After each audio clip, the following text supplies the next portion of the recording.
Hi friends, అందరూ బాగున్నారు. నేను బాగున్నాను. మీరు అందరూ బాగుండాలని మనస్ఫూర్తి కోరుకుంటున్నాను. చూసారా, ఇది పైనాపిల్ చెట్టు.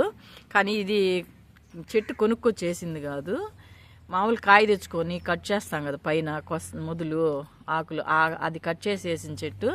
చూసారా ఎంత బాగా వచ్చేసిందో. ఇట్లాగా పైనాపిల్ చెట్టే కొనబడలేదు, మనం కట్ చేసి పెట్టింది కూడా వేస్తే బాగా వస్తాయి. చూస్తున్నారా,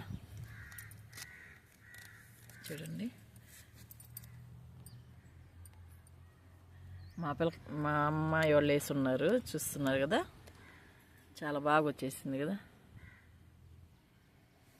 ఇట్లాగా పైనాపిల్ తెచ్చినప్పుడు ఆ మొదలు ఆ ఆకులు కట్ చేసినప్పుడు కానీ ఇట్లా కానీ మట్టిలో గుచ్చుకుంటే మంచిగా బతికిపోతాయి. కాకపోతే కొంచెం లేట్ అవుతాయి కాయలు కాయడానికి. కొనుక్కొచ్చిందంటే వాళ్ళు అంటు కాబట్టి త్వరగా కాయలు కాస్తాయి. చూసారా, చాలా బాగా వచ్చింది కదా. మీరు కూడా ఎవరన్నా కాయలు తెచ్చుకున్నప్పుడు ఆ కట్ చేసే దాన్ని ఇట్లా గుచ్చేసుకోండి, కాయ చెట్లు వచ్చేస్తాయి. సరే, ఈ వీడియో మీకు నచ్చినట్టయితే లైక్ చేయండి, షేర్ చేయండి, సబ్స్క్రైబ్ చేయండి. ఉంటాను.